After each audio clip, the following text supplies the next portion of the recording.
Hi guys, आज मैं बताने वाला हूं आपको स्टडी वीजा के लिए। जो इटली की स्टडी वीजा है उसमें कौन कौन से आपके डॉक्यूमेंट रिक्वायर हैं। ठीक है, एम्बेसी ने कौन से ऐसे डॉक्यूमेंट्स हैं जो मैंडेटरी हैं आपको एक वीजा अप्रूवल के लिए।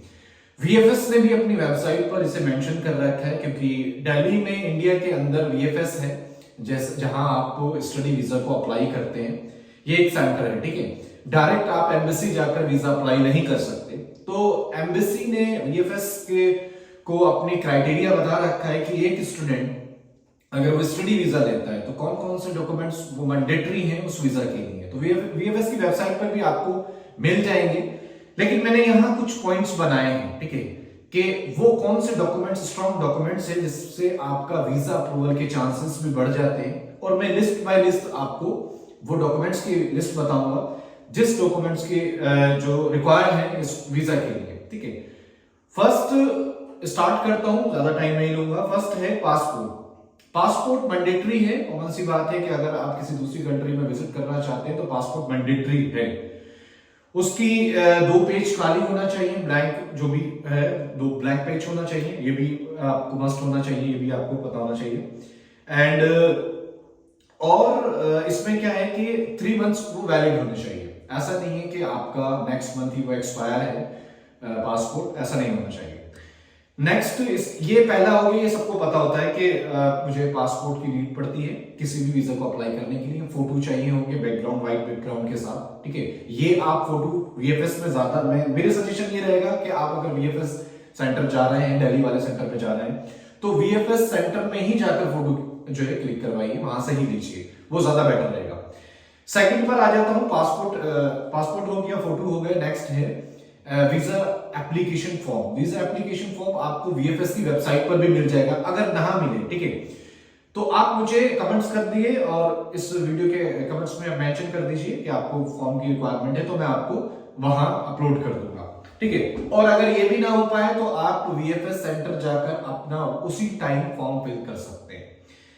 अब पहला पासपोर्ट, दूसरा जो है फॉर्म, थर्ड मैं बात करूंगा कवर लेटर। कवर लेटर बहुत ही इंपॉर्टेंट है। किसी भी वीजा का अप्रूवल और रिजेक्शन 60% उसके कवर लेटर पर डिपेंड होता है कि आप अपना कवर लेटर किस तरह मेंशन करते हैं, उसमें क्या क्या चीजें मेंशन करते हैं। क्योंकि आप बाय फेस या बाय ऑरली जाकर फेस टू फेस कम्युनिकेशन नहीं करते किसी भी एम्बेसी के अंदर। एम्बेसी आपका प्रॉपरली डाटा जो है वो कवर लेटर से देखती है कि आपकी मंशा क्या है, आप क्यों इंटरेस्टेड हैं इटली में स्टडी करने के लिए। तो कवर लेटर आपको बहुत ही स्ट्रांग बनाना है। ये मैंने लास्ट वीडियो में भी बोला था कि कवर लेटर बहुत इंपॉर्टेंट रखता है किसी भी वीजा के अप्रूवल और रिजेक्शन के लिए। उसमें सारी चीजें मेंशन करनी है कि आपने इटली ही क्यों सेलेक्ट किया, और जो कोर्स में जा रहे हैं, मास्टर या बैचलर डिग्री में, इसमें ही क्यों जा रहे हैं, और जो यूनिवर्सिटी आपने सेलेक्ट की जहां से आपका एडमिशन आया है वही उसी यूनिवर्सिटी को क्यों चुना है आपने। इस तरह की बहुत सारी बातें हैं जो कवर लेटर में मेंशन होना चाहिए। आपका आपने लास्ट टाइम आपने क्या करा, आपकी लास्ट जो जॉब थी या आप स्टडी थी, वो सब कुछ आपको मेंशन करना होगा। तो कवर लेटर बनाते समय बहुत ध्यान देकर कवर लेटर बनाएं। और यहां मैं एक चीज ऐड करना चाहूंगा, अगर आप हमसे कवर लेटर बनाना चाहते हैं तो उसका कुछ चार्ज होगा, आप हमें मेल कर सकते हैं। हम आपको आपकी प्रोफाइल के अकॉर्डिंग आपसे कुछ डिटेल्स लेंगे और कवर लेटर आपको तैयार करके दे देंगे। ठीक है, कवर लेटर यहां हो गया, ज्यादा लंबी नहीं खींचूंगा ये जो है वीडियो। तीसरा है एडमिशन लेटर। इटली कुछ यूनिवर्सिटी एडमिशन लेटर आपको प्रोवाइड करती हैं और कुछ नहीं करती हैं। ठीक है, तो खाली अप्रूवल देती हैं बाय मेल जो है, और या उनकी पोर्टल पर अप्रूवल मिल जाता है आपको रिजेक्शन का या अप्रूवल का। तो एडमिशन लेटर मैंडेटरी है किसी भी वीजा के लिए कि आपको जिस यूनिवर्सिटी से एडमिशन आपका आया है वो आपको अप्रूवल चाहिए होगा। ठीक है, वहां से आपका एडमिशन लेटर चाहिए होगा किसी भी वीजा को अप्लाई करने के लिए, स्पेशली इटली की। सेकंड है एडमिशन लेटर क्लियर हो गया, आपको यूनिवर्सिटी से मिल जाएगा, इटली इटालियन यूनिवर्सिटी से मिल जाएगा। अगर वो नहीं देते हैं तो उसके लिए आपको ऐसा कुछ प्रूफ दिखाना होगा कि आपका वहां पर सिलेक्शन हुआ है। ठीक है, नेक्स्ट है, वो तो मैंडेटरी है। नेक्स्ट मैं आपको बताऊंगा प्री इनरोलमेंट समरी या लेटर। ठीक है, ये एक इनरोलमेंट एक ऐसी चीज है जो इटली और इंडिया में आपको ये कनेक्शन दिखाता है कि आप किसी इटालियन यूनिवर्सिटी में इनरोल हैं। ये आपको एक इटालियन गवर्नमेंट पोर्टल से प्रोवाइड होता है। ये तब तक प्रोवाइड नहीं होता है जब तक आपका अप्रूवल किसी यूनिवर्सिटी में नहीं आता है। यूनिवर्सिटी दो लेटर इशू करती है। एक तो डायरेक्टली आपकी एम्बेसी में जाता है, जिस एम्बेसी में आप वीजा अप्लाई कर रहे हैं, और उस एनरोलमेंट लेटर में वो मेंशन भी होती है एम्बेसी।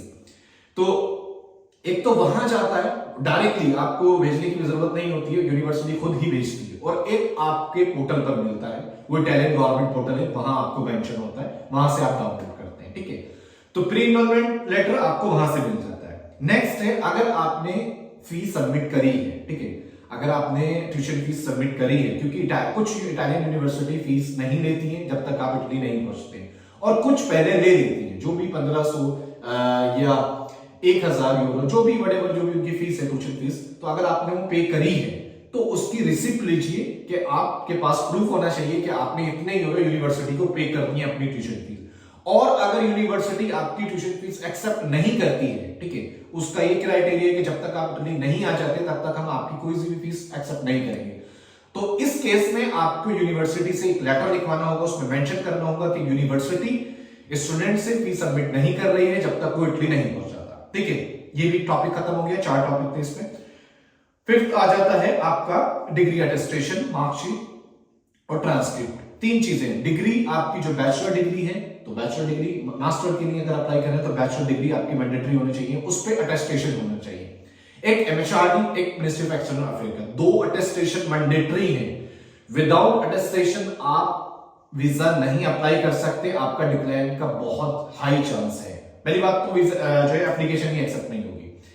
सेकंड है ट्रांसक्रिप्ट और मार्कशीट, ये भी आपकी जो है वीजा एप्लीकेशन में लगेगी, लेकिन ये भी अटेस्टेशन के साथ, एनरोलमेंट अटेस्टेशन के साथ जो है आपकी एमएचआरडी और एक्सटर्नल अफेयर की जो स्टैंप है वो मैंडेटरी होना चाहिए आपकी मार्कशीट, ट्रांसक्रिप्ट और डिग्री के बैक साइड में। ठीक है, इन तीनों की फोटोकॉपी भी होना चाहिए आपके पास।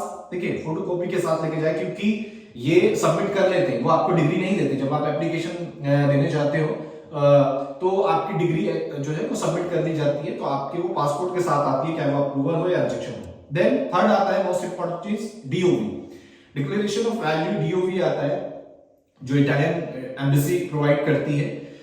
2 ऑप्शन है, या तो आप डीओवी करवाएं या चीएमए करवाएं। चीएमए एक इटालियन गवर्नमेंट पोर्टल से किया जाता है, ये एक इटालियन प्रोसेस है। और डीओवी आप इंडिया में है, पाकिस्तान में, बांग्लादेश में, वहां की एम्बेसी से प्रोवाइड कर सकते हैं। आपको अपॉइंटमेंट लेनी होगी। इंडिया का मैं बताऊं तो आपको एक सबसे पहले डीओवी के लिए आपको अपॉइंटमेंट लेनी होगी, अपनी डिग्री देनी होगी, उसके बेस पर वो एक लेटर इशू कर देंगे, उसी को ही डीओवी बोलते हैं। उस लेटर को ही आपको अपनी वीजा के साथ लगाना होता है। और अगर डीओवी नहीं है, आपको चीएमए चाहिए, ठीक है, उसके लिए एक वेबसाइट है, मैं आपको बता दूंगा, आप मुझे इंडिविजुअली जो है इस वीडियो के कमेंट में मेंशन कर सकते हैं कि आपको चीएमए की वेबसाइट चाहिए, तो मैं आपको वहां प्रोवाइड करा दूंगा। वो आपसे कुछ पैसे रहेंगे, 150 या 200 व्हाटएवर वेबसाइट पे जो भी अमाउंट चल रहा होगा वो आपको प्रोवाइड कर देगा। इसी के अंदर आता है आपका कवर लेटर।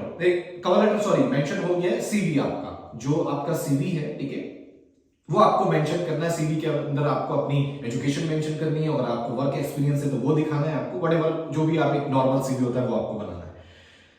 6th ऑप्शन है, 6 इसका जो क्राइटेरिया है वो है इनकम प्रूफ। इनकम प्रूफ में मोस्ट इंपॉर्टेंट बैंक स्टेटमेंट है, ठीक है।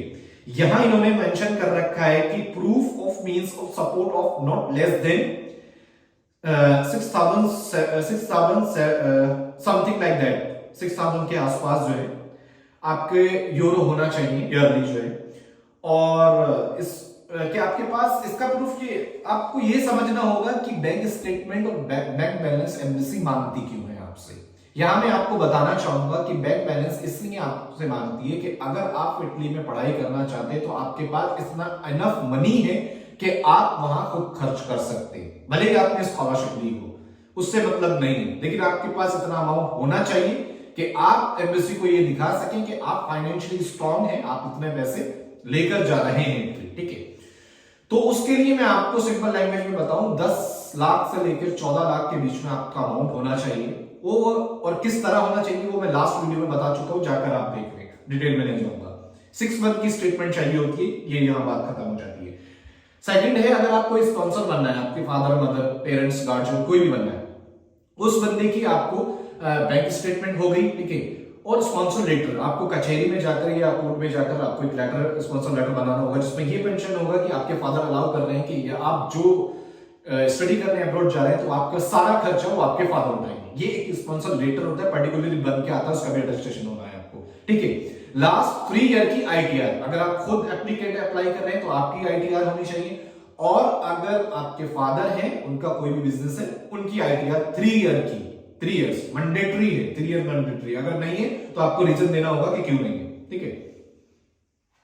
यहां बात खत्म हो जाती है। 7 पॉइंट है, मेडिकल इंश्योरेंस होना चाहिए आपका, इसमें 30,000 यूरो समथिंग वैलिड है। मेडिकल इंश्योरेंस आप किसी से भी करा सकते हैं, अगर आप मुझसे कराना चाहें तो कमेंट कर दीजिए, उसके लिए भी मैं भी आपको प्रोवाइड करा दूंगा। मेडिकल इंश्योरेंस, ट्रैवल इंश्योरेंस दोनों सेम चीज है, ठीक है। 8 टिकट होना चाहिए। मैंने आपको बताया था कि 3 चीजें मैं प्रोवाइड कर रहा हूं, अगर एक कीमत में, फॉर एग्जांपल उसके चार्ज होंगे आपको 8, जिसमें क्या है कि आपको मिलेगा 8 टिकट मिलेगा, और होटल मिलेगा, और इंश्योरेंस मिलेगा। 8 टिकट आप डमी लगा सकते हैं, ठीक है, और होटल बुकिंग आप अपनी होटल बुकिंग कर सकते हैं जहां आप रुकना चाहते हैं। अगर आप ये मुझसे लेना चाहते हैं तो फॉर एग्जांपल आप कमेंट कर दें इसमें, तो मैं आपको ये तीनों चीजें प्रोवाइड कर दूंगा एक अमाउंट में। व्हाट्सएप नहीं, मैं इंस्टाग्राम का पेज आपको प्रोवाइड कर दूंगा, वहां जाकर मुझे डीएम भी कर सकते हैं या मुझे मेल कर सकते हैं मेरी मेल आईडी पर, जो भी आपको रिक्वायरमेंट हो, ठीक है। लास्ट आता है एकोमोडेशन, वो मैं ऑलरेडी बता चुका हूं कि एकोमोडेशन होना चाहिए आपका 30 दिन का, मिनिमम 30 डेज, मिनिमम जिस सिटी में भी आप जा रहे हैं 30 डेज आपका वो एकोमोडेशन होना चाहिए। यहाँ बात खत्म हो जाती है, चेकलिस्ट में सारी पढ़ चुका हूं। अगर कुछ नहीं समझ में आया तो आप मुझे डीएम कर सकते हैं, इंस्टा पे जाकर मुझे मेल कर सकते हैं, इस वीडियो पे कमेंट कर सकते हैं, मैं आपका डेफिनेटली रिप्लाई करूंगा। वीडियो देखने के लिए धन्यवाद, थैंक यू।